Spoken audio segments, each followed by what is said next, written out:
saudara, shalom semuanya. Salam sehat, salam sukacita.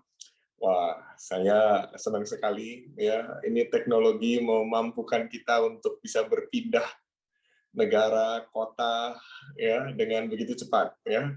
Saya kemarin masih di China, Bapak Ibu. Sekarang sudah di New York. Keren. Keren, betul-betul keren ini ya. Sekarang saya posisi ada di Surabaya, kebetulan Bapak Ibu, ya, karena kemarin dan 3 hari sebelumnya ada camp pria sejati untuk modul The World Need a Father. Jadi diterjemahkan dalam bahasa Mandarin dan kebetulan di Surabaya penerjemah saya ada di Surabaya. Jadi makanya saya yang ke Surabaya gitu ya. Lucu ya, pembicaranya yang ke Surabaya ya, bukan penerjemahnya yang ke Jakarta ya.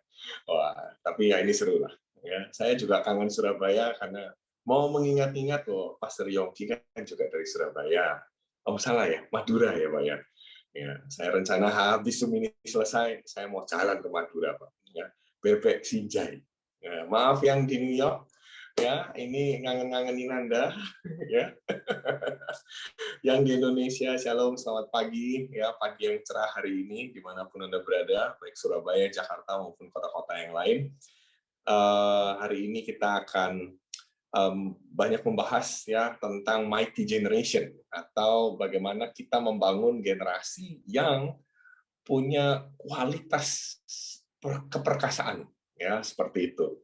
Kenapa Bapak Ibu kita perlu punya kualitas keperkasaan? Ya, firman Tuhan katakan ya di dalam Mazmur 70, katanya di masa tua pun kita tuh ingin supaya memberitakan keperkasaan kepada generasi yang selanjutnya. Jadi kita rindu generasi-generasi di bawah kita atau generasi-generasi anak-anak kita itu adalah generasi yang perkasa. Saya ambil judul hari ini adalah blameless, ya, tak bercela. Yang saya ambil dari Filipi 2 ayat 14 sampai 16. Mari kita baca firman Tuhan. Lakukanlah segala sesuatu dengan tidak bersungut-sungut dan berbantah-bantahan. Nah, ini lucu ya Bapak Ibu ya. Ini pas banget ya. Kayak kebayang nggak Bapak Ibu, hari ini anak-anak kita gampang nggak kelihatannya bersungut-sungut ya kan. Dikit-dikit, papi kenapa gini sih gitu, mami kenapa gini sih ya. Saya ingat ya, ada satu teman saya yang ada di New York juga ya, satu kali anaknya bilang sama papa, papi kenapa sih kita ini ABC. Bapak Ibu tahu lah ya ABC ya, American Born Chinese ya. Kenapa sih papi kita nih ABC? Loh kenapa? Aduh, gara-gara kita nih ABC ya, di sekolah tuh rasanya aku nggak aman. Di jalan rasanya nggak aman. Nah, ini yang terjadi beberapa waktu yang lalu ya, Bapak Ibu ya. Ya ada sedikit isu-isu soal rasis gitu ya, saudara.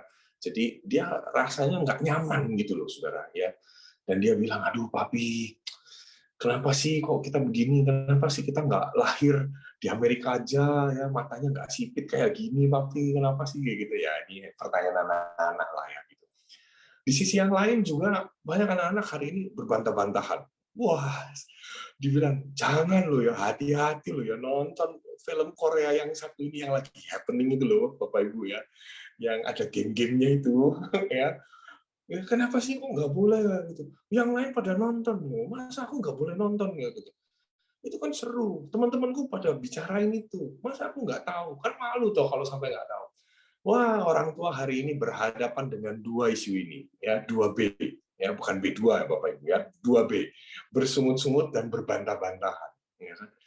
Nah, kita hari ini akan belajar ya gimana sih caranya mengatasi sungut-sungutnya anak-anak sama bantahan-bantahannya anak-anak nih ya hari ini ya. Nah, ayat 15 katakan begini, supaya kamu tiada beraib dan tiada bernoda. Jadi kalau kita bisa mengatasi dua hal yang di ayat 14 tadi, kita akan menemukan bahwa anak-anak kita punya sebuah standar yang baik, yaitu apa? Tiada beraib, tiada bernoda, dan bahkan sebagai anak-anak Allah yang tak bercela di tengah-tengah angkatan yang bengkok hatinya dan yang sesat ini. Dan kemudian dikatakan, sehingga kamu bercahaya di antara mereka seperti bintang-bintang di dunia. Saya waktu baca ayat yang ke-15b ini, kamu bercahaya di antara mereka seperti bintang-bintang di dunia. Saudara, bukankah hari ini kita hidupnya dikelilingi oleh banyak bintang, Bapak? Belanja online bagus, ratingnya di bintang 5, ya kan? Mau nginep di hotel carinya bintang 5, ya kan? Waduh, kita nih hidup dikelilingi oleh bintang-bintang, ya.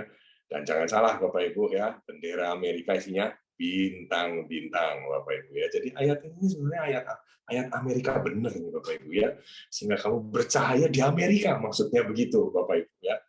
Jadi hidup kita nih hari ini dikuasai atau dikelilingi oleh banyak bintang-bintang, dan kita sungguh mau anak-anak kita bercahaya di tengah-tengah dunia ini.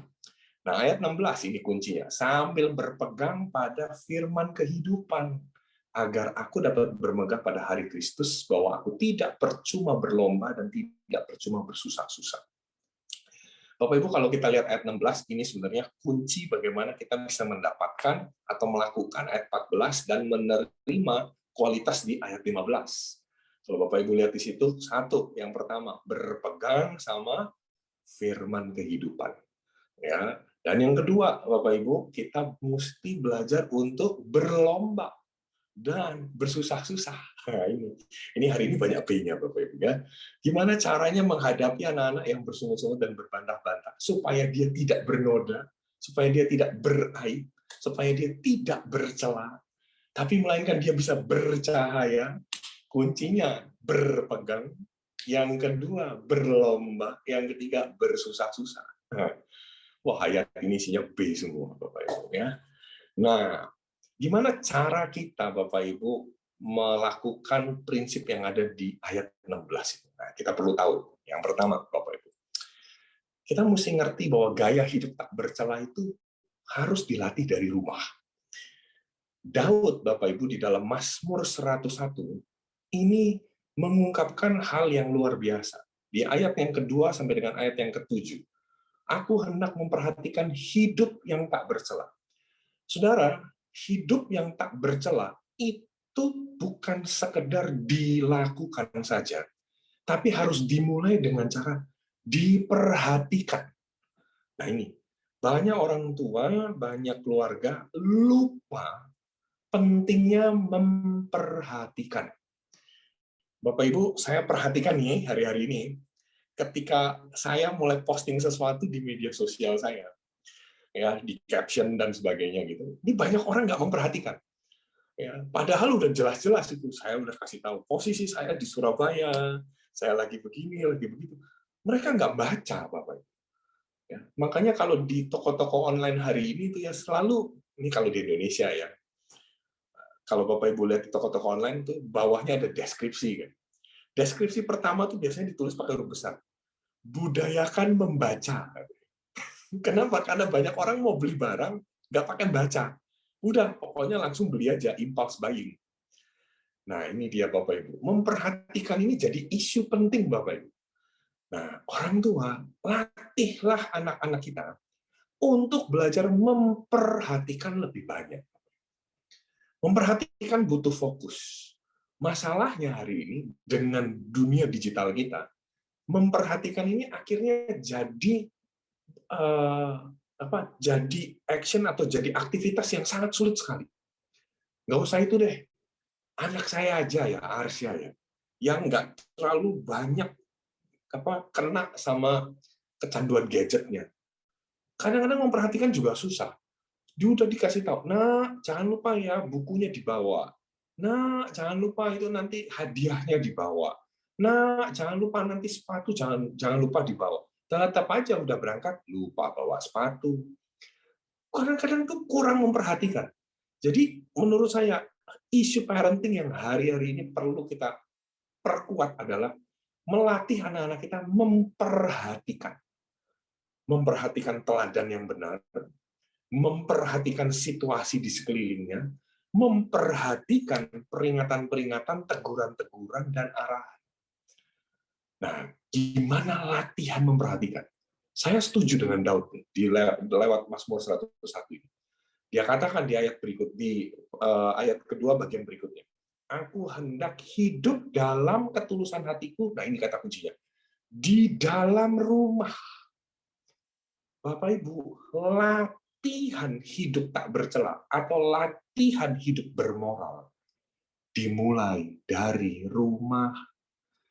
Makanya Bapak Ibu, jangan terus-terusan yang dilakukan itu keluar dari rumah.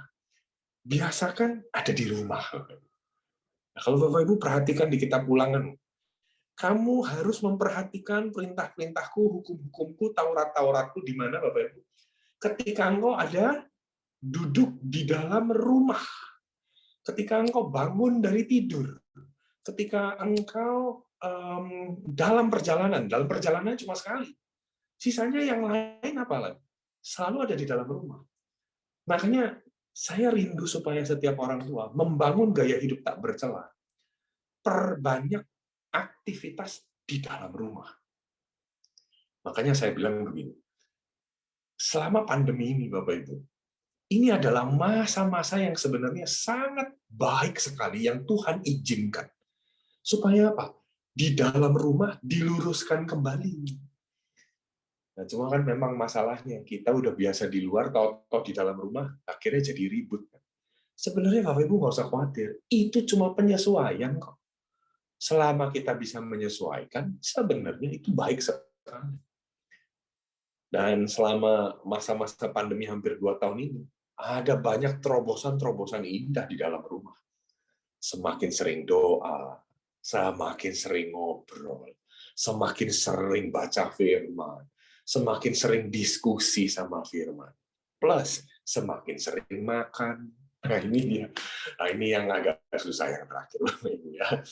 Makan. Tapi yang paling penting di sini, ayo belajarlah di dalam rumah memperhatikan. Kenapa kok Daud ngajarin di dalam rumah? Karena rumah kan lingkupnya lebih kecil. Gampang, banyak hal yang bisa diperhatikan. Kita jadi semakin tahu garam ditaruh di mana, kita semakin tahu barang ini ditaruh di mana. Biasanya kalau nggak pandemi kan, naruh barang lupa. Toh. Di mana-mana naruh barang ini taruh di mana ya? Ini taruh di mana ya? Nah, dengan kondisi ini, kita latihan semakin memperhatikan keadaan rumah kita. Nah, apa aja yang harus dilakukan? Lihat ayat yang ketiga. Tiada kutaruh di depan mataku perkara dursila. Nah, saudara, di dalam rumah pun kita harus mengerti, jangan ada perkara dursila. Perkara dursila itu bisa datang dari mana? Dari handphone kita, dari TV. Kalau di Camp Pria Sejati, kita suka pakai ayat ini untuk menjelaskan tentang pentingnya video papi. Nah, Pastor Yongki pasti masih ingat nih ya, pelajaran video papi. Ini ayat pentingnya. Kenapa? Karena mata itu hal yang serius. Jadi sebenarnya melatih gaya hidup tak bercela, cara pertama adalah belajar memperhatikan, belajar melihat, belajar menggunakan mata. Ya. Tiada kutaruh di depan mataku. Ini artinya apa? Punya sebuah komitmen untuk berkata tidak kepada hal-hal yang dursila. Hal yang berikutnya, di situ dikatakan hati yang bengkok akan menjauh daripadaku. Sebuah komitmen untuk bukan saja berkata tidak, tapi tidak mengizinkan aktivitas yang tidak bermoral tadi hidup dalam hidup kita.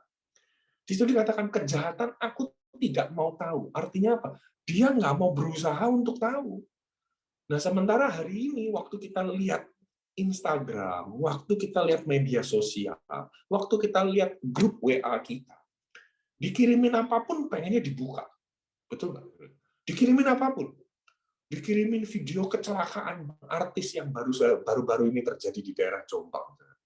Jombang apa? Ya bener ya, Jombang Mojokerto. Nah, itu pun semua dibuka. Kepengen tahu. Kita tuh masuk dalam sebuah budaya namanya budaya masyarakat kepo. Apa aja pengen dikepoin. Ya kan? Lah ini dia. Padahal Daud sudah bilang, kejahatan aku tidak mau tahu.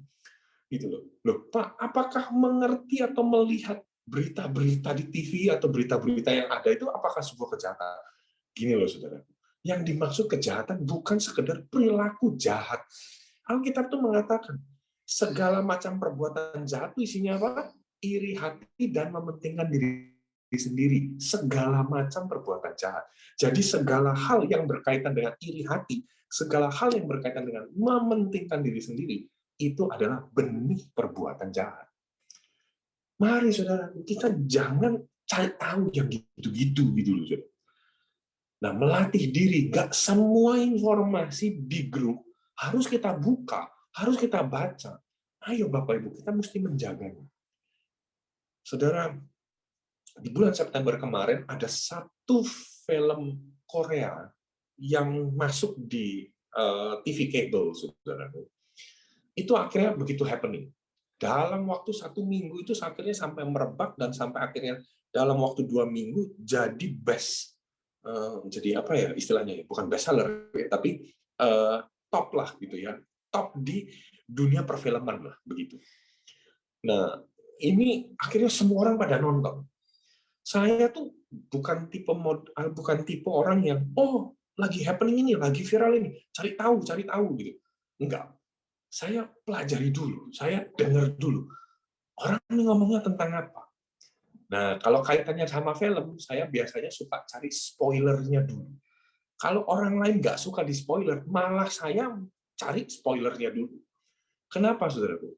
Karena dari spoilernya apa yang dengar kata orang ini, saya jadi bisa membayangkan ini kira-kira arahnya kejahatan, kira-kira arahnya kekerasan, apakah ini ada kaitannya dengan pornografi, apakah ini ada kaitannya dengan kesusilaan seperti itu. Nah, jadi saya berjaga-jaga dulu. Oh, ada kondisi kayak gini. Sampai akhirnya saudara, oke, ya udah, akhirnya saya coba lihat spoilernya. Nah, waktu itu saya nonton dulu spoilernya. Saya nonton spoilernya di YouTube. Kenapa? Karena YouTube-nya saya, akunnya YouTube saya itu punya restricted content. Jadi kalau hal-hal yang sifatnya sensitif atau restricted gitu, itu dia terjaga. Ada hal-hal yang pasti nggak bisa dibuka, gitu kan. Nah, di spoilernya film itu akhirnya ada di YouTube dan saya mulai nonton. Saya lihat dulu yang cuma 30 menit itu. Dia summary, 9 episode itu di summary sama dia. Akhirnya saya tahu, oh ini toh yang dimaksud. Oh, orang-orang hari ini ngelihatnya begini toh. Nah, begitu saya tahu itu, saya lihat ya di TV aslinya ternyata ada tulisan di ujung sebelah kiri atas. Ini tayangan untuk 18+, mengandung seks, nudity, violence, sama kata-kata kasar. Saudara bisa bayangin, yang nonton film Korea yang tadi saya sebutkan, itu anak-anak SD. Padahal jelas-jelas di situ parental guide-nya adalah 18+.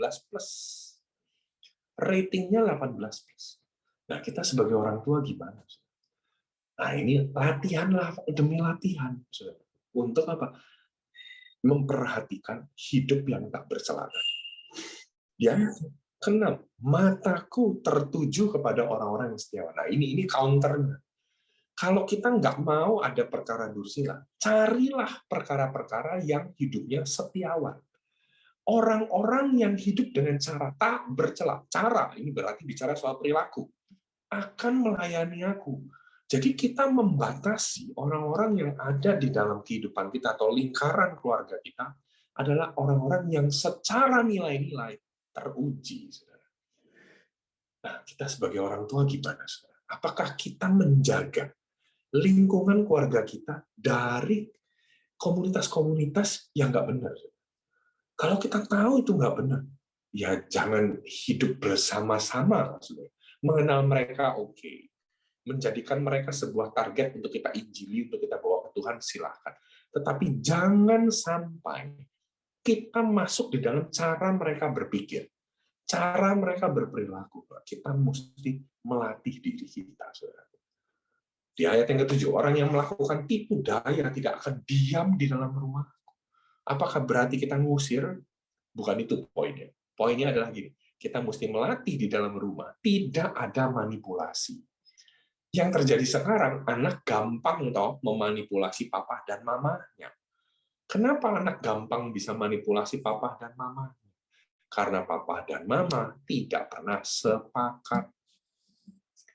Saudara mau melatih hidup anak-anak kita mighty generation. Kitanya dulu sebagai orang tua menjadi mighty parents. Gimana caranya kita jadi mighty parents? Belajar sepakat, saudara. Ya, belajar untuk tidak berbicara dusta. Ya, artinya apa? Belajar punya keterbukaan. Ya, belajar punya keterbukaan. Nah, dari 5 ayat di dalam Mazmur 101 ini, ya, saya rangkum menjadi 5 poin, Bapak Ibu. Ya, tadi saya sebenarnya sudah rangkum ya secara umum gitu ya, tapi saya mau secara spesifik kita belajar lebih dalam. Yang pertama, Bapak, tadi di dalam Filipi 2 dikatakan berpegang pada firman kebenaran. Apa arti berpegang pada firman kebenaran? Belajar tunduk sama standar moral firman Tuhan. Nah, gimana ngelatihnya? Setiap ayah harus dipenuhi oleh firman. Tentu ayah dan ibu ya maksudnya, karena materi ini sebenarnya materi tentang ayah ya sebelumnya ya. Sehingga firman menjadi filter bagi semua keputusannya. Saudara, filtering itu menolong kita loh, saudara. Filtering menolong kita mencari lebih mudah. Kalau kita suka belanja online, filtering menolong kita memilih produk dengan mudah. Betul ya, Bapak Ibu ya? Kalau kita menonton, kita filter, kita jadi lebih aman. Filter menolong kita mempercepat dan meningkatkan kualitas keputusan kita. Filter juga menolong kita menghindari hal-hal yang tidak perlu. Ada perlindungan di dalam filtering. Nah, perlindungan yang paling dahsyat dalam kehidupan kita dan kehidupan anak-anak kita adalah firman Allah. Di dalam 2 Timotius 3 ayat 16 katakan, segala tulisan yang diilhamkan Allah memang bermanfaat untuk mengajar, untuk menyatakan kesalahan, untuk memperbaiki kelakuan, dan untuk mendidik orang dalam kebenaran. Saudara mau didik anak-anak saudara hidup tak bercela, kuasai firman Tuhan. Saya nggak bilang bahwa semua orang tua harus belajar atau sekolah teologi dapat gelar STT. Tidak. Tapi kalau itu punya kesempatan, Anda punya kesempatan seperti itu, belajarlah. Sungguh belajarlah, sudah. Kenapa? Karena firman Tuhan menolong kita, melatih kita, punya filter yang bagus. Saudara, satu kali, saudara, saya ketemu satu orang tua ya, yang anaknya itu sekolah di sebuah sekolah nasional plus. Jadi sekolah nasional plus ini tidak berbasis agama lah, intinya begitu. Ya, jadi benar-benar beragam agama di sana, beragam beragam latar belakang, saudara. Nah, orang tua ini cinta Tuhan dan dia ajarin terus sama anaknya tiap hari untuk baca firman, untuk diskusi sama firman. Nah, satu kali, saudaraku, di sekolah anaknya ini, saudaraku, ada pengajaran, saudaraku, tentang LGBT. Wah, saudara, anaknya ini, saudara, langsung tahu, saudara, waduh, ini ngelanggar Roma pasal 1. Kenapa, saudaraku, kok anaknya bisa nangkep pesan ini? Karena dia udah dibiasakan sama papa dan mamanya untuk baca firman, untuk renungkan firman. Papa dan mamanya ngajarin dia, saudaraku, untuk saudaraku, punya kepekaan sama firman Tuhan. Ini keren sekali. Sehingga pada waktu di sekolah diajarkan begitu, anaknya akhirnya mulai bertanya, mulai mengajar, ya sedikit berdebat sama gurunya, tapi nggak ada masalah soal hal itu gitu. Dan anak ini benar-benar terbuka, dan anak ini bisa benar-benar dikasih hikmat sama Tuhan. Gurunya agak sedikit memaksa ya ketika itu, saudara, menceritakan soal LGBT ini, saudara. Tetapi anaknya, saudara, dia bisa bilang, Pak, saya berpegang sama firman Tuhan. Firman Tuhan berkata, apa yang Bapak sampaikan itu tidak sesuai Pak sama firman Tuhan. Kalau saya berpegang sama firman Tuhan, saya akan pegang itu. Terus gurunya mengancam, saudara. Nanti kalau kamu ujian, ada pertanyaan tentang ini, kamu mau jawab apa? Saya akan jawab ya sesuai apa yang saya yakini di dalam firman. Wih, keren. Dan benar, saudaraku, waktu ujian, saudaraku, keluar pertanyaan itu. Saudara. Ini anak dikasih hikmat sama Tuhan. Dia bilang begini, menurut apa yang Bapak ajarkan. Nah, jadi Indonesia gitu, menurut apa yang Bapak ajarkan, maka pertanyaan ini jawabannya ini.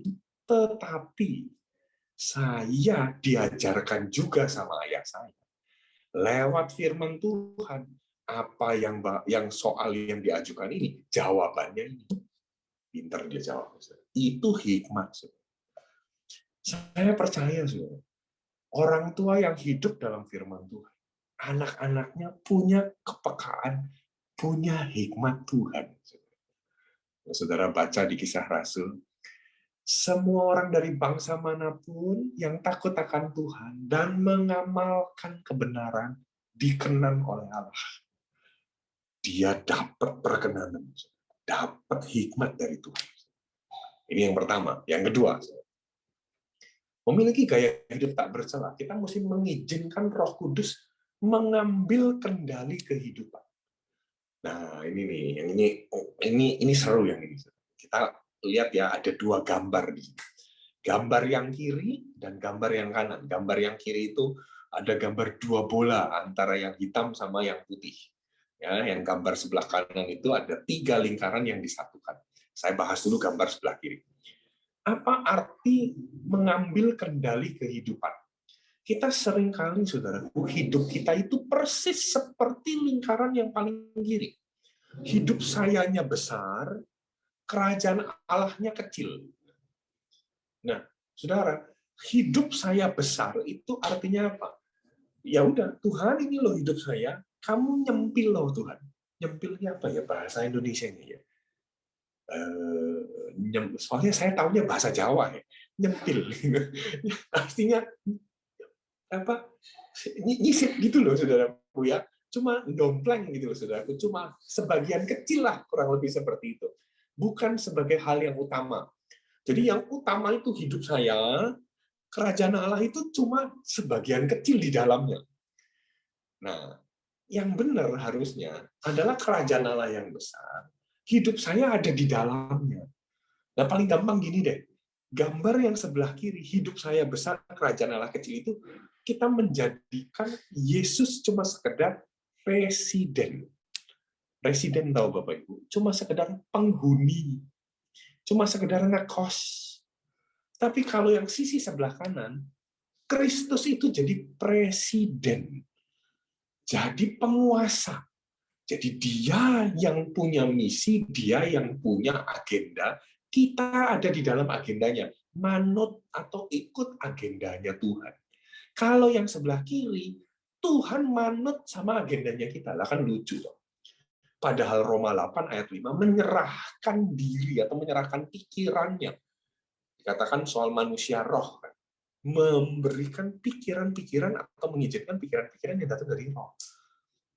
Saudara, poin yang kedua, memiliki gaya hidup yang bercela, melatih pikiran kita untuk berserah dan menundukkan diri pikiran kita kepada agenda dan misinya Tuhan. Loh, gimana caranya kita bisa seperti lingkaran yang ada di tengah tadi ini? Yang kerajaan Allahnya besar, hidup saya kecil, menjadikan Yesus presiden. Gimana caranya, saudara? Ya tentu kita harus membuka diri kita kepada karya salib Kristus. Bapak Ibu, sudahkah anak-anak Bapak Ibu mengenal Tuhan? Tugas orang tua loh, menghadirkan Yesus buat anak-anak. Menantang anak-anak untuk menerima Yesus sebagai Tuhan dan Juru Selamat. Ini penting, saudara. Kita mau ngajarin anak kita hidup benar, tapi anak kita nggak pernah mengenal Yesus. Pastikan anak-anak kita menerima Yesus sebagai Tuhan dan Juru Selamat. Loh Pak, anak saya udah ke gereja. Belum tentu orang yang pergi ke gereja itu membuka dirinya, menerima Kristus sebagai Tuhan dan Juru Selamat. Mungkin dia sudah datang ke gereja karena menjadikan Yesus sekedar Juru Selamat, tapi belum menjadikan Yesus sebagai Tuhan. Menjadikan Yesus sebagai Tuhan artinya menjadikan dia penguasa tunggal, menjadikan kerajaan Allah yang besar, hidup kita, hidup anak kita ada di dalamnya. Nah, itu dia. Nah, hal yang kedua ini, saudaraku, gimana caranya kita bisa menyerahkan diri kita kepada agenda dari situ? Kita mesti mantap sama panggilan. Nah, gambar yang sebelah kanan, saudara, di situ ada 3 lingkaran. Ada Tuhan, ada saya. Ada konteks. Konteks ini artinya gini, apa yang kita lakukan. Di tengah-tengahnya, itu bicara panggilan. Saudara, kita sebagai orang tua, mesti tolong anak-anak kita menemukan panggilan. Saya melihat nih, Bapak Ibu, anak-anak yang sudah tajam dalam panggilannya, sudah tajam nih dalam panggilannya, sudah punya visi dari Tuhan dan misi dari Tuhan tentunya. Dia akan lebih mudah punya standar moralitas yang tinggi. Saya ulangi Bapak Ibu. Kalau anak-anak Bapak Ibu sudah punya panggilan, menemukan panggilan, dia akan memiliki standar moralitas yang lebih tinggi. Saudara, tuntun anak-anak saudara menemukan panggilan hidup. Wah Pak, gimana caranya? Wong saya aja nggak punya panggilan ya Pak. Saya kerja, gitu kan. Nah ini dia. Saudara, berapapun usia kita, pastikan kita tuh ngerti panggilan Tuhan dalam hidup kita. Apa toh yang Tuhan nyatakan di dalam firman? Seperti apa sih kualitas, seperti apa sih keahlian, talenta yang Tuhan berikan dalam hidup saya? Nah, ini gambaran lingkaran yang atas. Terus gambaran lingkaran yang sebelah kiri kecil ini, sudah yang namanya konteks. Apa toh yang hari ini saya sedang kerjakan? Nah, mari kita coba melihat yang Tuhan mau, yang saya miliki hari ini, yang saya kerjakan hari ini, adakah panggilan Tuhan di dalamnya? Saya nih hari ini ada di Amerika dengan pekerjaan saya hari ini, panggilan saya apa? Nah, mesti ketemu, saudaraku. Jadi jangan cuma sekedar kita tinggal di Amerika, sudah yang penting saya follow American dreams. Kan gitu kan mimpinya. Ya, mencari, pursue American dreams. Kayak gitu. Nah, kita mesti cari panggilan yang esensi dalam hidup kita, hidup anak-anak kita atau apa. Nah, gimana Pak caranya nuntun anak-anak kita ketemu panggilan? Oh, gampang, saudara. Latih dari kecil, saudaraku, diperkenalkan dengan begitu banyak hal, khususnya di dalam karunia-karunia. Kita baca di dalam Roma 12, kita ketemu ada 7 karunia-karunia. Coba perkenalkan, karunia nubuat itu diperkenalkan sama anak-anak kita. Karunia melayani diperkenalkan, karunia memimpin diperkenalkan, karunia untuk memberi diperkenalkan sebanyak-banyaknya kepada anak-anak. Nah, pertanyaan orang tua sekarang kan gini, Pak, nek wis kadung piye? Kalau udah terlambat gimana? Menurut saya, bicara soal panggilan, nggak ada kata terlambat. Tidak ada kata terlambat. Lah wong Musa dipanggil Tuhan waktu dia usia berapa? Saudara, banyak orang justru di masa-masa secara usia mungkin senior, bisa akhirnya mulai tajam loh sama panggilan-panggilannya. Nggak ada masalah. Jadi nggak ada kata terlambat, saudaraku di sini. Saudara perkenalkan aja terus-menerus. Cari terus, upayakan terus saja. Jangan merasa terlambat, saudaraku, sama anak-anak saudara. Jangan. Tuhan nggak pernah bilang kata terlambat buat hidup anak-anakmu. Nggak pernah. Sehingga kita sebagai orang tua, jangan pernah bilang bahwa aku tuh terlambat untuk anak-anak. Jangan. Tuhan itu selalu punya agenda yang dahsyat sama hidup anak-anak. Ayo, Bapak Ibu, temukan panggilan buat hidup anak-anak. Makin dia tajam sama panggilannya, dia akan makin jaga hidupnya. Pasti gitu. Contoh, saudara. Kalau saudara udah punya panggilan jadi hamba Tuhan, saudara pasti akan mulai menjaga sebuah standar kualitas seorang hamba Tuhan. Betul nggak, saudara? Kalau saudara panggilannya jadi atlet, saudara, maka saudara akan menjaga kualitas tubuh Anda supaya Anda bisa layaknya disebut atlet. Sama, saudara. Saya nih kemarin ini ada di Surabaya, beberapa hari sebelum saya ngisi camp, yang tadi saya bilang isi camp di China itu, saudaraku, secara online. Saya lagi mentor satu anak umur 13 tahun, yang papahnya itu rindu supaya anaknya ini jadi atlet golf. Nantinya waktu dia kuliah nanti, dia mau disekolahkan di Amerika untuk ambil license PGA, Professional Golf. Ya, tentu teman-teman yang di Amerika tahu lah ya, sekolah terbaik PGA golf di Amerika ada di mana ya. Tinggal cari aja state yang paling banyak lapangan golfnya toh. Nah, papahnya udah punya mimpi itu. Nah, anaknya dilatih terus. Dan lihat, ketika anaknya terus diingatkan PGA, ya kan? Professional golf. Anaknya akhirnya apa? Menjaga dengan gaya hidup yang sesuai dengan panggilannya dia untuk mencapai PGA. Caranya gimana? Latihan. Sehari latihan 2 kali. Tiap hari dia harus mukul 200 bola. Tiap hari harus ketemu sama pelatih. Tiap hari loh, saudara. Berarti apa, saudara? Kita juga harus punya gaya hidup tiap hari sama Tuhan dong. Tuhan, misimu tuh apa Tuhan sama hidupku? Nah, ini gaya hidup tiap hari. Kemarin Pastor Edin jelasin sama saya, gereja mula-mula adalah gereja yang punya konsep tubuh. Gereja tubuh atau gereja mula-mula Ini adalah gereja yang punya pertemuan tiap hari. Saudara. Jadi menurut saya kalau Bapak Ibu hari ini tiap hari nge-Zoom, tiap hari online sama gereja Bapak Ibu, belajar sesuatu. Hari Senin misalnya kita mau ibadah bersama, doa pagi. Hari Selasa nanti belajar apa, hari Rabu belajar apa, hari Jumat ini Bapak Ibu belajar tentang parenting. Menurut saya itu yang benar. Tiap hari mesti terkoneksi, saudaraku. Panggilan menuntun anak-anak kita untuk selalu terkoneksi sama Tuhan. Orang yang punya panggilan pasti belajar terkoneksi. Itu kata kuncinya. Kenapa saya lama sekali ngejelasin ini? Karena buat saya, Bapak Ibu, ini powerful banget. Sungguh ini powerful banget. Yang ketiga, Bapak Ibu, memiliki gaya hidup yang nggak bercela artinya apa? Taat sama hati nurani. Nah ini mulai lebih dalam, saudara.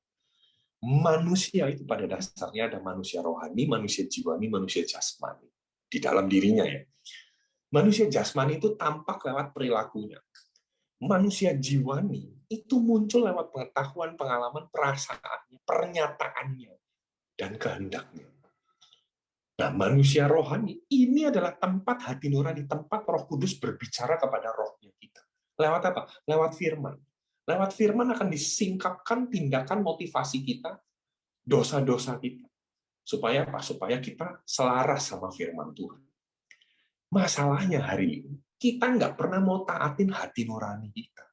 Kita nggak mau terus memurnikannya. Kita cuma hidup di level lingkaran yang kedua, yaitu lingkaran manusia jiwani. Hanya berdasarkan pengetahuan, hanya berdasarkan pengalaman-pengalaman, situasi-situasi yang pernah ada sebelumnya. Bapak Ibu, saya mesti beritahu hari ini, kita hidup di dalam sebuah zaman yang sangat berbeda waktu kita dulu seusia anak kita. Beda sekali. Saya ambil contoh deh, biar gampang. Saya usia 47. Anak saya usia 16 tahun. Desember nanti ini.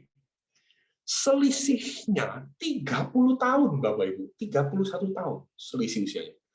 Kok bisa-bisanya kita bilang, cara untuk menyelesaikan masalah anak dengan cara pakai pengalaman saya waktu saya dulu seumuran dia. Nggak mungkin, saudaraku. Situasinya udah berbeda. Lah, terus gimana caranya orang tua menolong masalah-masalah di dalam kehidupan sang anak? Pakailah manusia rohani.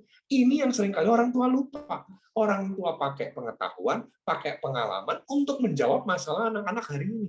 Nggak cukup. Nggak cukup. Saudara akan sangat terbatas sekali untuk belajar model nge-zoom kayak begini. Kenapa? Karena nge-zoom kayak gini maksimal juga 2 jam. Itu pun juga nggak bisa 100% saudara ngerti bagaimana cara mempraktekannya. Tapi yang paling dahsyat adalah saudara bisa menggunakan manusia rohani, manusia yang paling dalam ini, hati nurani itu. Nah, di sini saya kasih tagline gede sekali, tagline merah. Anak-anak itu ingin mendengar jawaban papa dan mamanya. Itu dari roh, dari manusia rohani, bukan sekedar dari pengalaman atau dari otaknya papa dan mama. Di situ saya tulis apotik vs laboratorium. Saudara, saya nggak tahu apakah saya sudah pernah ceritakan sama saudara belum ya di pertemuan-pertemuan kita sebelumnya tentang orang tua apotik sama orang tua lab. Apa bedanya orang tua apotik sama orang tuanya lab? Miskin ya Bapak. Kalau kita datang ke farmasi, kalau di New York kan isinya ada farmasi, ya kan? Apa farmasi yang ada di sana namanya CVS, apa sih? Ya betul ya kalau gitu sama apa Walgreens, ya? Nah itu kan. Nah itu kalau kita datang ke farmasi, coba ingat-ingat sudah. Orangnya akan nanya kita apa? Dia nggak pernah nanya keluhannya apa, nggak ada. Dia nanyanya gitu, mau cari obat apa? Betul nggak Bapak? Ya kan? Mau cari obat apa? Fokusnya obat, bukan sakit. Apotek itu adalah gini, dia sudah punya banyak obat, kemudian kalau orang Jawa bilang digatok-gatok gitu loh. Dicocok-cocokin gitu. Oh, sakit perut, wis obat iki gitu. Oh, sakit kepala, obat ini gitu. Oh, anaknya kecil, masih kecil. Oh ya, obatnya ini gitu. Jadi sudah ada kotak-kotaknya. Nah, itu apotek. Nah, kalau kita jadi orang tua apotek, kita kayak mengkotak-kotakan. Oh, anak kita ada masalah sekolah, caranya gini. Oh, anak kita ada masalah sama teman, caranya gini. Oh, anak kita ada masalah sama lingkungannya, caranya gini. Jangan jadi orang tua apotek. Jadilah orang tua yang jadi orang tua seperti lab, laboratorium. Artinya apa? Oh, sakit ini, coba datang dulu ke lab. Sama, saya pernah sakit, dokter udah bilang gini, coba Pak Arman minta kasih surat, Bapak pergi dulu ke lab, cek darah, ambil darah, coba scan dulu. Begitu keluar hasil lab, keluar hasil scan, dia baru membaca. Wah, Pak, penyumbatan ini, Pak. Oh, Pak, ini kolesterol ini, Pak. Oh, gula darah ini, Pak. Karena dia lihat kondisinya spesifik gitu. Unik. Oke, Pak, kalau kayak gini, coba saya periksa dulu ya. Udah lihat hasilnya pun masih diperiksa. Masih dilihat. Setelah itu, coba Pak, Bapak lakukan dulu ini, pakai obat ini, coba mari apa enggak? Sembuh apa enggak? Nanti datang lagi ya. Coba minggu depan datang lagi. Minggu depan saya datang lagi. Gimana Pak? Masih sama ya dok? Coba kalau gitu, kita tes lagi. Lebih dalam lagi. Yang kemarin scan-nya level 1, sekarang scan level 2. Itu dokter spesialis. Itulah hasilnya. Orang tua harus menjadi yang modelnya kayak gitu. Jadi jangan cuma sekedar menjawab berdasarkan obat yang udah ada apa. Tapi jawablah dengan sebuah kemampuan untuk bertanya lebih dalam. Gimana, Nak? Ya, perasaan apa enak yang kamu alami? Oh, kok bisa gitu ya? Oke, Papa dulu belum pernah nih ngalamin yang kayak kondisi kamu kayak gini. Belum pernah. Mau nggak, Nak? Kita doa yuk sama Tuhan. Kita cari tahu yuk. Apa yang kira-kira Tuhan mau singkapkan dari kejadian ini. Itu loh, saudara. Anak-anak tuh kepengen supaya dia tuh dapat kepastian, saudara. Dia tuh merindukan apa yang diyakini oleh papahnya. Makanya saudara kalau lihat gerakan ini, saudara, ini belajar ilmu fisika lagi ya. Ada gerakan yang namanya sentrifugal, ada gerakan yang namanya sentripetal. Sentrifugal itu adalah gerakan dari dalam keluar, mental gitu loh saudara. Sentrifugal itu dari dalam keluar. Ya. Kalau sentripetal dari luar ke dalam, tekanannya masuk ke dalam. Nah, jangan jadi orang tua yang bergeraknya sentrifugal dari dalam keluar. Jadi hanya menggunakan pengetahuan untuk menjelaskan masalah anak. Nggak cukup. Kita mesti jadi orang tua yang dari luar masuk ke dalam. Artinya apa? Luar yang dimaksud adalah hikmat Tuhan. Bergeraklah di dalam hikmat Tuhan. Jadi mau ngelatih anak-anak kita hidup bermoral, hidup tak bercela, jadilah orang tua yang berhikmat. Kenapa? Karena masalah yang akan kita jumpai ke depan tidak lebih mudah dari hari ini. Kita butuh hikmat Tuhan. Ada begitu banyak pengetahuan, tapi semua pengetahuan pasti terbatas. Tapi hikmat tak pernah terbatas. Kenapa? Karena hikmat membuat kita gampang terkoneksi sama Tuhan. Saudara, kenapa kok Yesus mati di kayu salib? Dan ketika dia mati, bait suci terbelah. Kenapa kok tirai bait suci terbelah? Itu sebuah lambang bahwa kita dapat menjumpai Tuhan kapan saja. Kita nggak perlu lagi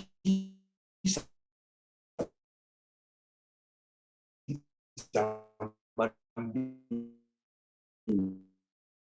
dulu, saudaraku, pakai demi perantara, nggak perlu. Kita bisa langsung.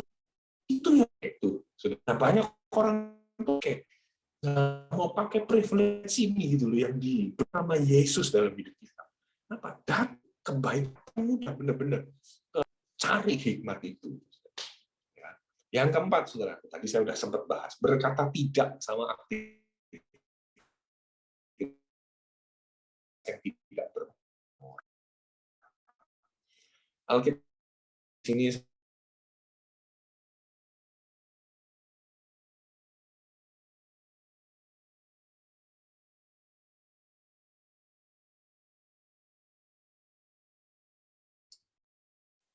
Ya, Pastor Aman, maaf, koneksi sepertinya terputus. Oke, kita tunggu sebentar ya.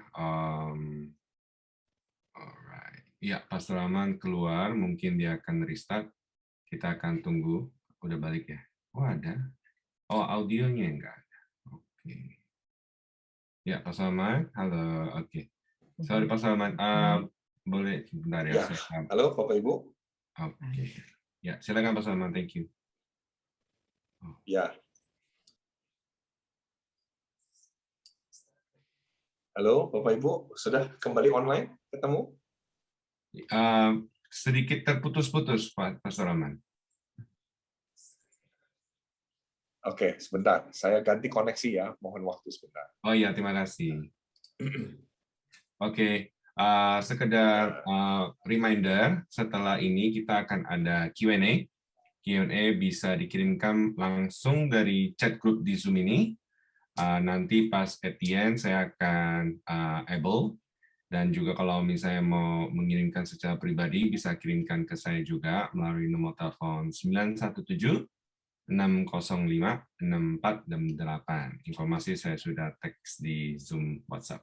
Oke, Aman sudah kembali?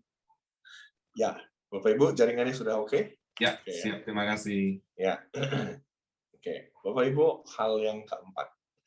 Hal yang keempat adalah berani berkata tidak kepada aktivitas yang tidak bermoral. Ya harus berani Bapak Ibu. Jangan turut mengambil bagian dalam perbuatan-perbuatan kegelapan. Jangan turut mengambil bagian. Nah ini saya lihat di Amerika itu ada satu gereja, dia punya ikrar buat anak-anak muda. Bagus sekali. Jadi anak-anak muda itu ya yang usianya 16-17 tahun, khususnya anak-anak perempuan, ya itu disuruh dating sama papahnya, tapi di gereja dikumpulin semua. Terus kemudian mereka harus baca ikrar yang namanya purity pledge, ikrar kekudusan. Wih, bagus sekali Bapak Ibu. Jadi kalau nggak salah saya pernah deh sampai ini ya, kalau nggak salah sama Bapak Ibunya. Nah, kita mesti nih Bapak Ibu punya ikrar yang baik sama anak-anak kita. Ya, berani untuk berkata tidak. Kayak tadi, kalau kita udah tahu itu mengandung nudity, violence, yo jangan, saudara. Ya, kita harus berani Bapak Ibu untuk berkata tidak. Ya memang ada prosesnya. Kita mungkin kadang-kadang nggak ngerti kan. Ini mungkin ya kita bisa aja ngalami jebakan-jebakan itu, bisa aja. Tapi paling tidak gini, kalau kita punya kepekaan, kita bisa terhindar dari. Tapi kalau kita udah sampai kecemplung di dalamnya, bertobat aja, itu loh sudah belajar bertobat. Jangan ambil bagian lagi. Sudah stop itu, sudah jangan lakukan lagi. Nah, orang tua, ayo kita mesti lebih berani untuk bilang sama anak dan melatih anak-anak kita. Jangan, nak, harus bisa bilang tidak seperti itu.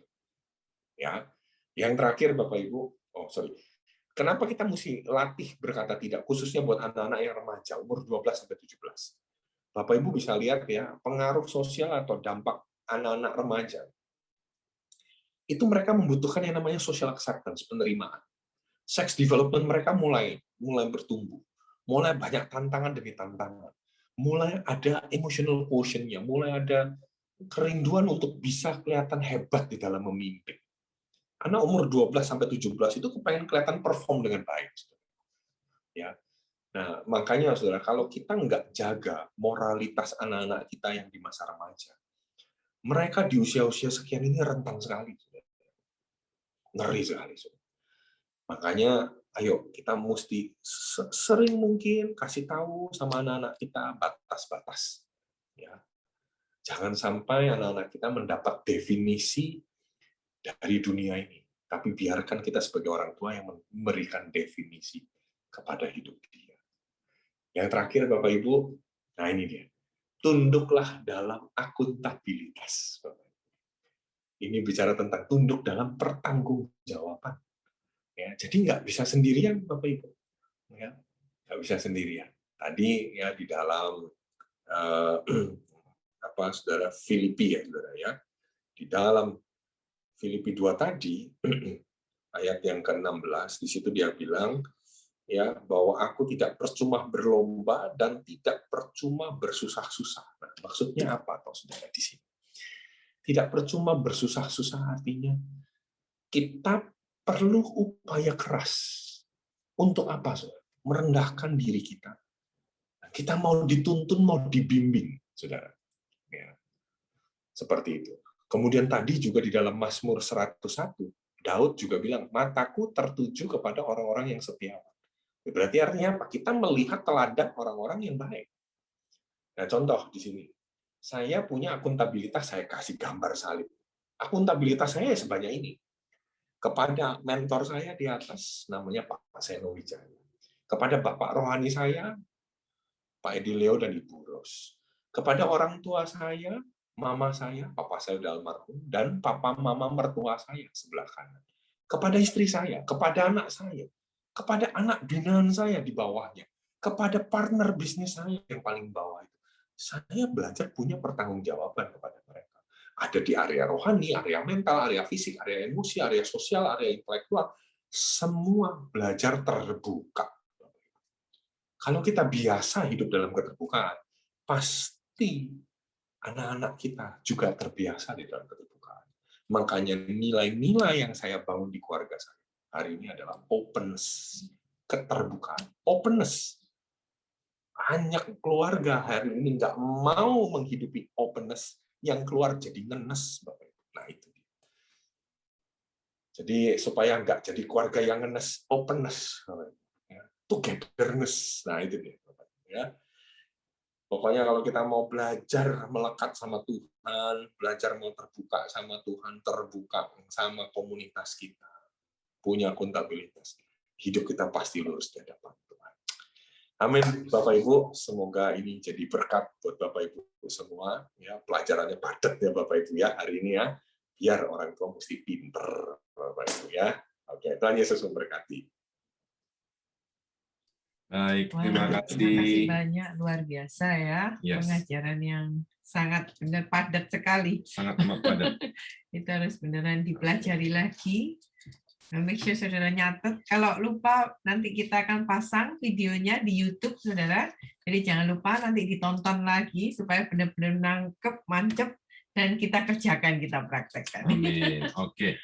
Sekarang kita akan masuk ke sesi Q&A. Saya benar-benar mau mengajak Bapak-Bapak Ibu-Ibu untuk bertanya, karena kita punya kesempatan bertanya itu adalah suatu kesempatan yang Luar bagus biasa. ya, kita bisa belajar bersama-sama.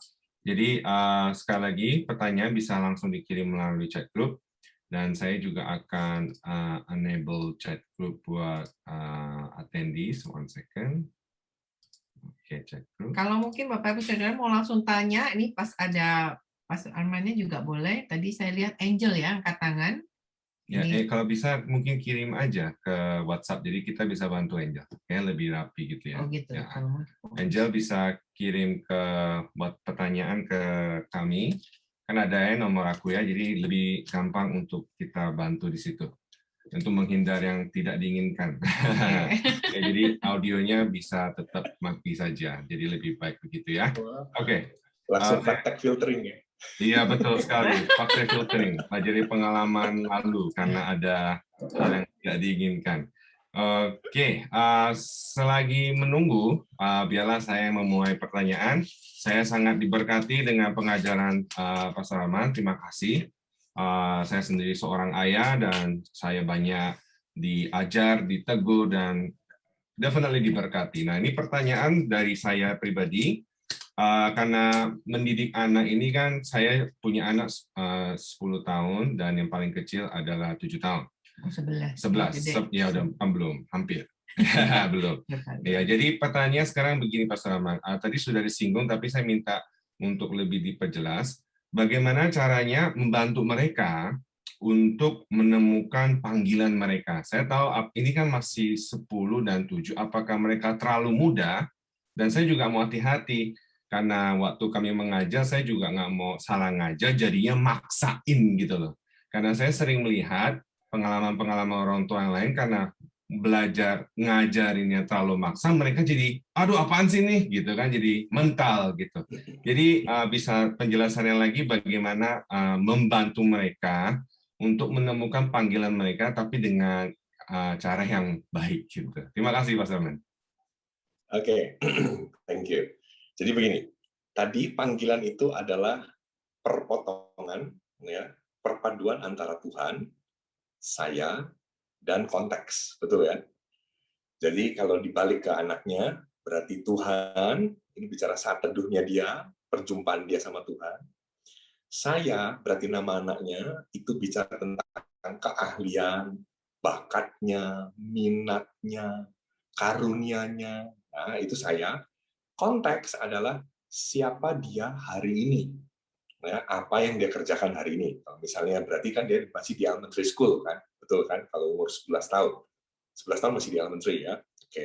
Nah, jadi kita gabungkan semua itu. Ya, kita gabungkan dulu semua itu, kita cek dulu saat teduhnya dia apa. Terus kemudian ditanya, di sepanjang saat teduh ini, cerita firman Tuhan apa yang paling membekas dalam hidupnya. Kita bisa mulai dari situ. Ya, kita bisa mulai dari situ. Mana yang paling nempel di hatinya dia? Firman apa yang paling menggugah dia? Ya, itu. Itu yang pertama. Yang kedua, itu adalah soal saya yang tadi, keahlian, karunia, dan sebagainya. Nah, ini bisa banyak pendekatan. Satu, kita bisa ajak anak kita berkenalan dengan berbagai macam situasi yang ada hubungannya dengan 7 karunia yang tadi saya bahas di Roma 12 tadi itu. Ya, temukan dengan orang-orang yang hari ini kuat di dalam karunia nubuatan. Temui dia dengan orang-orang yang hari ini kuat di dalam karunia memimpin, gitu kan? Atau tampilkan videonya, atau suruh lihat YouTube-nya, atau bagaimana. Coba mana yang paling berkesan buat dia. Nah, ada lagi nih cara yang luar biasa. Suruh tes. Suruh tes apa? Suruh tes bakat minat. Nah, kita ini dikaruniai atau punya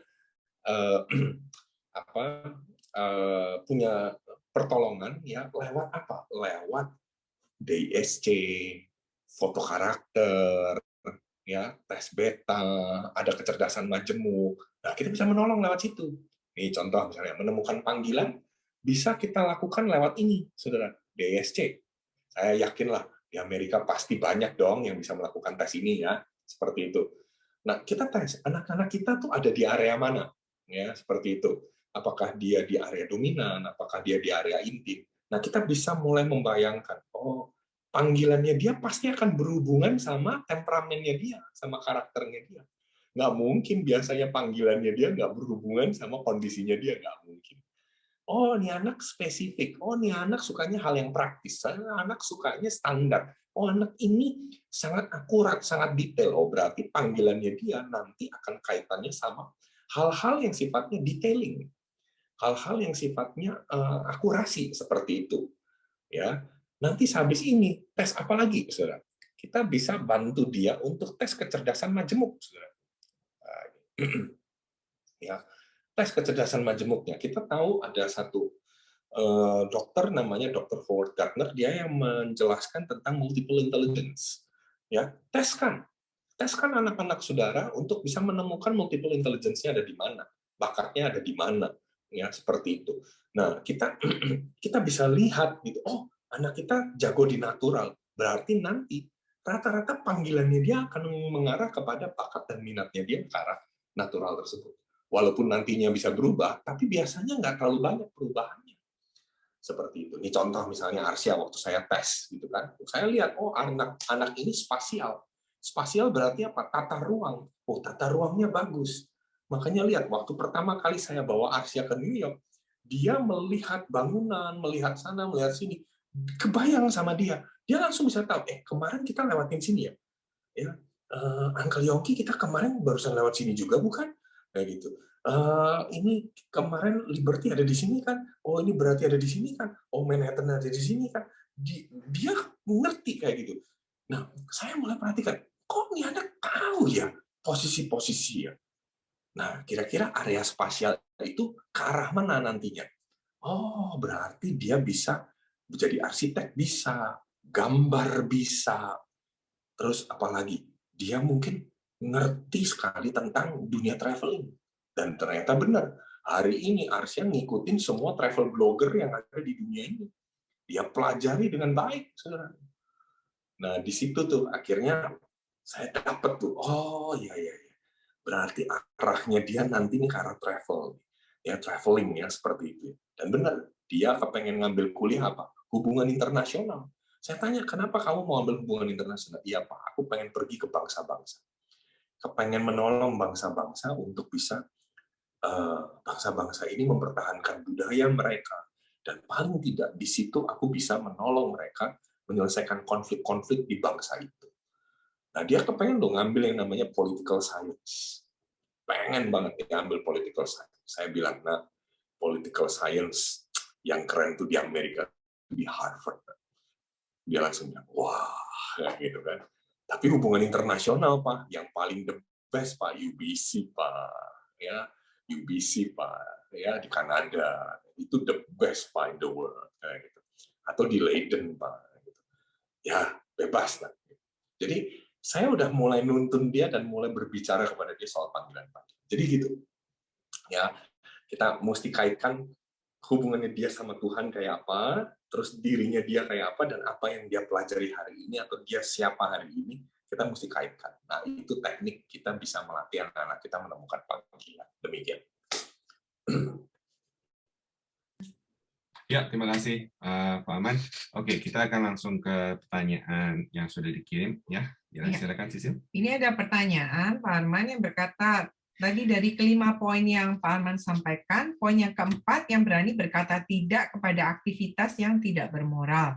Nah, biasanya kan kalau kita sebagai orang tua bilang tidak atau jangan kepada anak-anak, malah dilanggar sama anak-anak, malah memberontak gitu.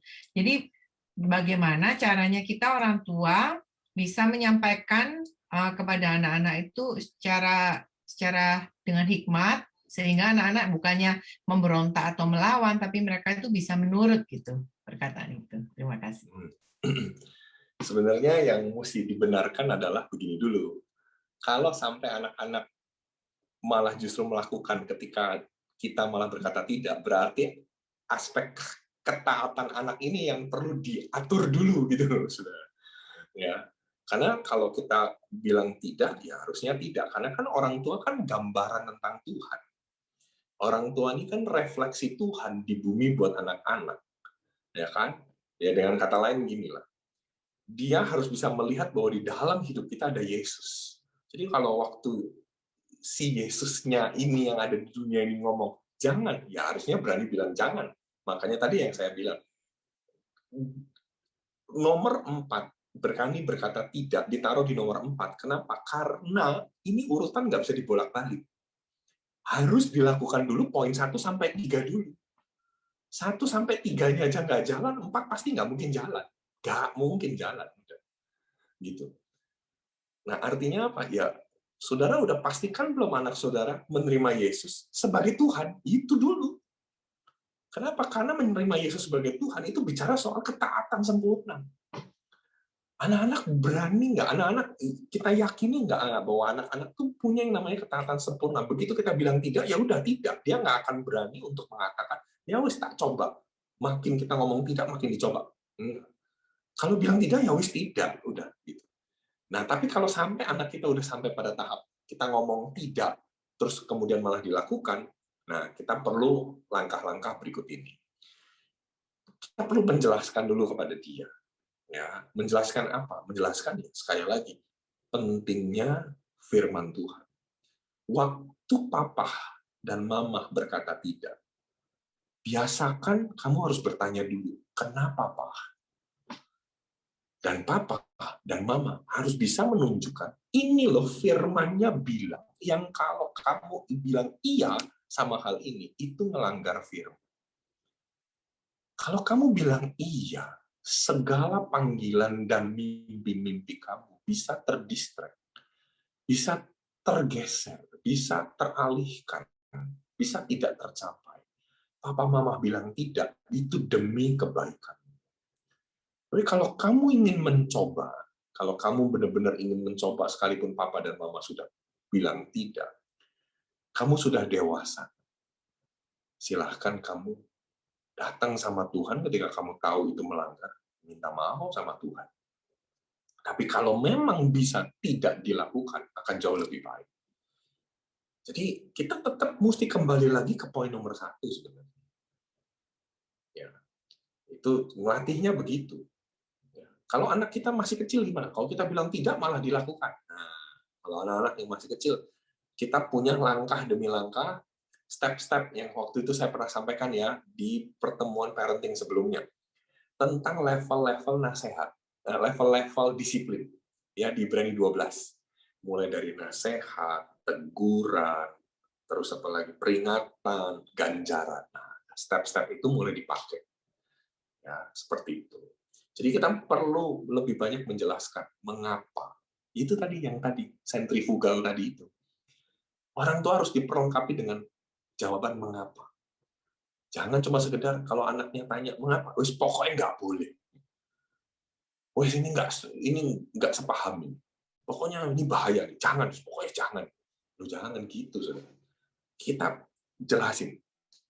Nah, hal yang terakhir, saudaraku, gimana ngelatih supaya anak-anak tidak mau melakukan hal-hal seperti itu. Saya sangat menyarankan, bangunlah perisai nilai. Apa itu perisai nilai? Seingat saya pernah sampaikan ini sebelumnya.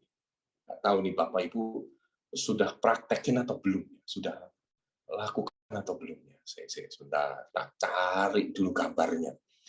Ya. Kita mesti bangun benar-benar yang namanya perisai nilai di dalam kehidupan anak-anak kita. Ya, di dalam kehidupan keluarga kita dulu deh, ya seperti itu. Ini dia. Ini. Saya udah pernah belum yang sampai ini. Perisai nilai ini penting sekali, Bapak. Kenapa? Perisai nilai itu kan tujuannya membentengi. Kalau kita membiasakan obrolan di meja makan, obrolan tentang perisai nilai, anak-anak akhirnya punya filter yang bagus. Ya. Contoh, ini perisai nilai di keluarga kami. Ada 5. Openness, yang tadi saya bilang ya, anti-ngenes tadi itu ya. Terus gratefulness, ucapan syukur. Giving, memberi, faithfulness, belajar setia, sama yang terakhir adalah misi. Jadi semua hal yang kalau saya bilang sama Arsya, tidak, berarti pasti nabrak salah satu perisai ini. Kalau saya bilang tidak, pasti bertentangan sama 5 nilai ini. Gitu. Dan dia udah tahu, kalau berhantaman dengan perisai ini, berarti itu ancaman berat. Dan dia tahu, aku nggak akan lakukan. Gitu. Nah, kita orang tua latih terus bangun perisai nilai ini. Gak usah bikin bagus-bagus lah, udah bikin yang kayak gini. Contoh, ya kan? Diskusi, ya. Suruh anaknya gambar, ayo perisai nilai, ayo perisai nilai itu apa? Nilai-nilai apa sih yang mau kita bangun sama keluarga kita? Ini anak yang bikin calm katanya. Ditanya sama papanya, kenapa calm? Iya, habis papa marah-marah sih. Ya, kita mau nilai-nilai di rumah ini tenang. Papa jangan marah-marah lagi ya. Terus anak yang satunya bilang, fokus. Kenapa fokus? Iya, habis mami sering lupa, taruh kacamata lupa, taruh sendal lupa, taruh dompet lupa, taruh handphone lupa, jemput anak lupa. Biar fokus. Nggak apa-apa, itu bagus, udah bagus banget. Libatin anak-anak untuk bangun perisai nilai. Ini akhirnya jadi keren. Waktu kita ngomong tidak, anak-anak udah langsung tahu, pasti nabrak dari sini. Dan ketika nabrak perisai ini, berarti itu berbahaya. Nah, gitu, saudara. Ya, semoga menjawab ya. Oke. Terima kasih banyak, Mas Arman, luar biasa ya penjelasannya. Perlu dipraktekkan. Harus dipraktekkan. Saudara jangan lupa nanti langsung praktek buat perisai nilai semua di rumahnya masing-masing. Iya. Ini pertanyaan kepada Pastor Arman, kalau berbicara tentang yang tadi 3 lingkaran itu ya Pak, yang tentang Tuhan, lalu saya, dan yang circle itu Pak, yang tentang Tuhan, yang bicara ada hubungan pribadi dengan Tuhan, bagaimana sebagai orang tua itu kita mengajarin anak untuk bisa punya hubungan pribadi dengan Tuhan. Jadi maksudnya untuk punya kerinduan untuk mau punya saat teduh sendiri dengan Tuhan, kalau anaknya itu masih usia elementary gitu Pak. Itu susah sekali gitu. Jadi kalau dari mungkin pengalaman pribadinya Pak Arman bagaimana? Thank you. Oke. Kok malah kebalik ya? Saya itu malah kayaknya menemukan lebih mudah loh buat anak-anak elementary itu belajar menemukan Tuhan. Kenapa? Karena kan Alkitabnya Alkitab yang lucu, Alkitab yang ada cerita. Pada prinsipnya kan anak-anak menyukai story. Makanya saya ingatkan nih sama para orang tua hari ini, atau yang masih kepengen punya anak lagi gitu ya. Biasakan nanti anak-anak itu ya sebelum tidur itu kan, Amerika kan selalu ngajarin bedtime stories. Tahu nggak sih kenapa di Amerika ngajarin bedtime stories? Sebenarnya dasarnya itu firman Tuhan. Loh, dasar-dasar negara kalian itu, dasar-dasar negara Amerika itu, ya, saudara, itu tuh sebenarnya dasarnya firman Tuhan. Ya, dimulai dari akarnya kebenaran. Jadi story, cerita-cerita itu penting. Nah, makanya ngajarin anak-anak untuk bisa mengalami perjumpaan sama Tuhan, menurut saya paling gampang lewat cerita. Udah, ceritakan. Biasakan mereka tuh menyukai cerita. Nah, orang-orang hari ini, anak-anak milenial hari ini, mereka kehilangan momen soal story. Makanya lihat, Instagram itu hebohnya itu bukan karena postingannya, tapi IG story. Coba saya mau tanya, Mas. Saudara lebih sering lihat kontennya Instagram apa sering kali lihat story-nya Instagram? Story-nya pasti. Kenapa? Karena story itu up to date. Story itu langsung, kan? Seperti itu. Story itu pendek, tapi bermakna. Nah, itu dia. Story itu penting sekali. Jadi, gimana cara ngajarin anak-anak untuk bisa punya pengalaman pribadi sama Tuhan untuk di usia anak-anak elementary? Bangun story. Bangun cerita. Sebanyak-banyaknya, ceritakan. Jadilah orang tua yang pintar di dalam bercerita. Latih bercerita. Ya, itu penting banget. Ya, saya dari anak-anak dari Asia kecil memang biasakan untuk cerita, pakai Alkitab yang lucu-lucu itu suruh cerita, ya kayak gitu. Wah, seneng anak-anak kalau pakai cerita pas. Itu sih cara pendekatannya, gitu ya. Oke, Pak. Kalau sekarang ini follow up, kalau misalnya anaknya kayak udah mulai middle school atau high school nih, Pak. Jadi kalau misalnya sudah lebih gede, bagaimana caranya? Nah, kalau dia udah lebih gede, gimana caranya dia punya kedalaman sama Tuhan? Kasih challenge. Kasih challenge, kasih tantangan. Kasih tantangan. Ya, saya sama Arsya itu saya kasih tantangan. Nah, kalau kamu dalam 7 hari ke depan, kamu bisa membuat jurnal dari saat teduh kamu. Ya, dapat 1 poin. Kan kita kan hari ini kan apa-apa pencapaian itu kan di gamification. Tahu ya Bapak Ibu istilah gamification. Gamification itu gini, segala upaya yang kita lakukan dalam kehidupan itu kayak digamekan. Gitu. Ini saya ambil contoh misalnya. Saya ini kan ikut grup lari ya, namanya Pacer. Ini grup dunia ini ya, grup dunia Pacer. Dia punya 4 tantangan setiap bulan. Tantangan jarak, tantangan waktu, tantangan jumlah langkah, ya, sama satu lagi tantangan grup. Di dalam grup harus bisa capai. Tantangan jarak, 1 bulan harus bisa capai 200 km jalan atau lari. 1 bulan 200 km. Nanti baru dikasih badge. Bisa lewatin 50, dikasih badge. Rusak. Bisa jalan 100, dikasih badge apa lagi. Jalan 200, dikasih badge apa lagi. Jalan 300, dikasih badge. Ya, dikasih simbol lah, itu seperti itu. Berhasil tiap hari jalan 10.000 langkah, kasih 1 poin. Sampai dengan akhir bulan, kalau poinnya total 30, dikasih badge perfect score. Seperti itu. Anak-anak kan suka scoring. Anak-anak ini kan suka achievement. Anak-anak remaja itu sangat suka menunjukkan keberhasilannya dia di media sosial. Ya gunakan itulah untuk menampilkan keberhasilannya dia. Kalau kamu ya konsisten, setia di dalam firman Tuhan, ya badge-nya apa? Nah, tinggal diciptakan, disiapkan. Nah, mungkin sama orang tuanya nggak terlalu tertarik dia. Nggak apa-apa. Sama teman-temannya. Makanya di usia remaja, sebaiknya anak-anak itu dibiasakan sudah punya komunitas yang sehat. Punya komunitas rohani. Supaya apa? Mereka saling menjaga. Kayak misalnya Arsya. Arsya aja seminggu. Itu 3 kali komsel, sel grup. 3 kali. Ini mau jadi yang keempat dia. Dia mau buat sel group berbahasa Inggris. Kenapa? Karena dia mau menangkan ada satu anak dari sekolah internasional yang nggak bisa bahasa Indonesia. Bisanya bahasa Mandarin sama bahasa Inggris. Lah dia mau buat komsel, buat jangkau anak-anak ini. Jadi saya bilang sama dia, berarti kamu seminggu 4 kali dong nge-Zoom. Nggak apa-apa, Pak. Nah, kalau dia harus nge-Zoom 4 kali, berarti kan dia harus prepare. Ya kan? Nah, kalau dia prepare gimana caranya? Ya mau nggak mau dia harus baca saat teduh. Ya walaupun awal-awalnya baca saat teduh karena kewajiban, tapi lama-lama dia bisa kok ngalamin Tuhan lewat sentuhan ayat firman Tuhan. Gimana cara ngeceknya? Ya ditanya. Saya sekarang bahan saat teduh saya tiap hari sama persis kayak Arsya. Arsya baca apa, saya ikut baca itu. Supaya apa? Supaya bisa ngobrol. Gitu. Ya, terima kasih banyak, Bang, luar biasa ya. Ya. Oke, kita ada 4 menit lagi, kita tunggu. Ada yang masih bertanya, silakan dikirim.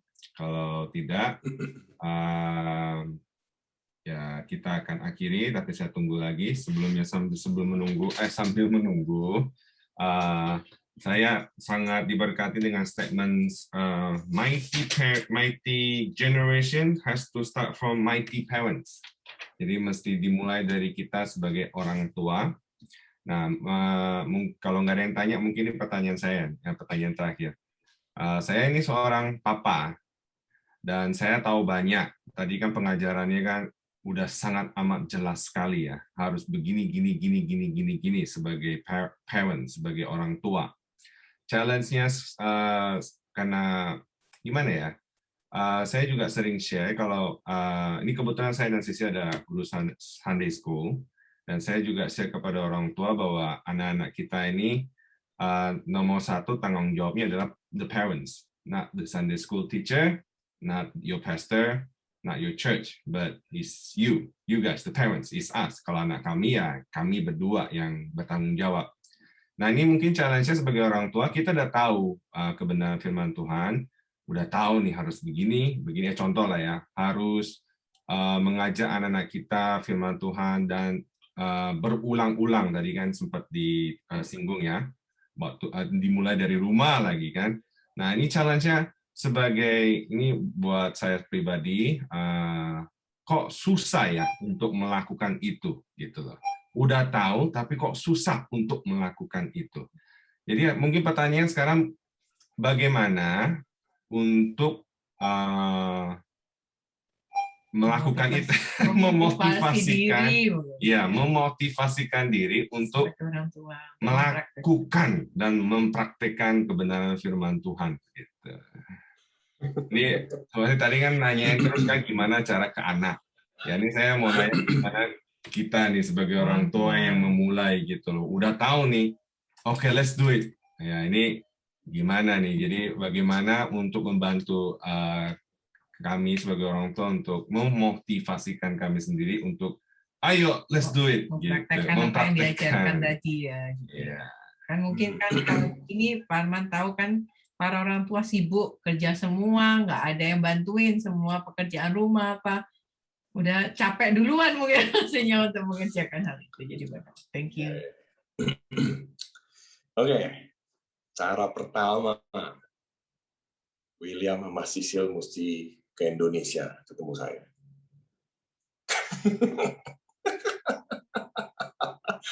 Enggak, yang ini bercanda. Maksudnya begini, kita tetap perlu keteladanan. Ya, untuk memotivasi kita melakukan, biasanya kita perlu teladan. Ya, perlu teladan orang-orang yang memang sudah melakukan. Jadi kita jangan jadi orang yang senantiasa selalu skeptis atau mengkritisi. Biasanya yang paling enggan untuk melakukan adalah sikap skeptis atau mengkritisi terus. Nggak mungkin. Saya ini kan di Amerika. Arman kan di Indonesia, sepedo. Gitu. Nggak mungkin. Nah, sikap itu mesti dibuang dulu. Ya. Dan mari kita coba dulu semaksimal yang memang kita bisa lakukan. Ya, seperti itu. Jadi, nggak perlu lakukan hal yang besar dulu, nggak apa-apa. kecil aja dulu, yang penting konsisten. Ya, yang usah banyak-banyak. Ya. Hal yang berikutnya, kita untuk bisa punya motivasi untuk melakukannya dengan cara apa? Kita mesti sepakat sama pasangan kita, ambil komitmen. Mau sebulan sekali kah? Kita benar-benar off? Mau seminggu sekali kah? Kita tentukan jam sekian, hari apa, kita punya komitmen untuk sama-sama makan bersama dan sebagainya. Bikinlah ritual sebanyak-banyaknya. Ya, ritual sebanyak-banyaknya. Tapi ini bukan ritual puasa kegelapan loh ya. Ritual keluarga. Contoh. Saya sama istri pasti punya ritual tiap tanggal 12. Pergi bareng. Terus apa lagi? Ritual apa lagi? Dulu kalau belum pandemi, sebulan sekali saya pasti punya waktu hanya berdua saja sama istri traveling. 1 kali 24 jam, maksimal 3 kali 24 jam tanpa anak. Itu ritualnya. Tapi sekarang setelah pandemi kami ubah. 1 tahun minimal sekali deh. Gitu. Karena susah kan? 1 tahun minimal sekali. Pergi berdua saja. Nah ini contoh kayak sekarang. Saya di Surabaya sama istri saja. Arsya tak tinggal di rumah omanya. Gitu. Oh, puas saya 1 minggu bersama dengan istri. Wah, bahagia ya kan? Ya, mall to mall. Ya kan? Oh, istri saya bahagia itu mall to mall ya. Nah, terus apalagi? Ritual apa lagi yang kita bisa lakukan? Mesti cari tempat baru. Nah, ini dia. Ya, mesti cari tempat baru. Kenapa? Karena kalau kita itu lagi pasti bosen. Harus cari tempat baru. Tempat baru maksudnya gini, cari tempat makan baru. Oh, biasanya makan rawon di sini. Sekarang coba makan nasi rawuh di sana, ya kan? Coba makan ayam penyet di situ, ya kan? Coba hal-hal yang baru. Pokoknya harus ketemu hal-hal baru. Biasakan 1 bulan sekali hal-hal baru. Dan dilibatkan, anak harus dilibatkan. Ayo nak, sekarang gantian kamu yang cari tempat baru. Gitu. Ayo sekarang kamu yang tuntun papa untuk bisa pergi ke sini ke tempat baru, kamu yang baca Google Map-nya, ya papa yang dengerin kamu. Jadi kita nggak usah lihat Google Map, nggak usah lihat GPS, udah biar dia yang bacain kiri pak, kanan pak, ya udah kita belajar percaya aja udah sama dia. Libatkan mereka seperti itu. Jadi kita akan termotivasi ketika kita melihat pencapaian kecil. Jangan mimpi untuk punya pencapaian yang besar, heboh, keren, yang ideal, mungkin seperti yang tadi Bapak Ibu udah dengar presentasi ini. Jangan. Buat aja dulu yang kecil-kecil. Yang penting anak saya hari ini bisa saya ajak ngobrol kalau lagi di jalan. Itu aja dulu. 1 bulan sekali, itu udah bagus. Besok 1 bulan 2 kali, besok lagi 1 bulan 3 kali, besok lagi 1 minggu 1 kali. Gitu. Nanti begitu berhasil, naikin lagi. Berhasil, naikin lagi. Berhasil. Sama, kayak lari. Saya itu tuh jadi runners itu tuh dari bulan Juni kemarin. Nggak mau sebenarnya. Saya paling anti sebenarnya suruh olahraga kayak gitu. Nggak mau. Saya sukanya duduk, diam, bikin materi, ngobrol sama Pak Yongki. Senang. Makan gitu kan. Ya kan. Ngeluyur gitu, seneng ya. Suruh olahraga semua gitu kan. Sekarang dilatih. Oke, oh ternyata batch-nya dapat di kilometer 50. Ya udahlah coba 50 kilometer bagi 30. Berarti 1 hari 1 kilometer 1,4 ya 1,2 1,3 kilometer berarti per hari. Ya wes, jalan 1,2 itu berarti berapa ribu langkah? Oh, 1,2 itu berarti jalan 12.000 langkah.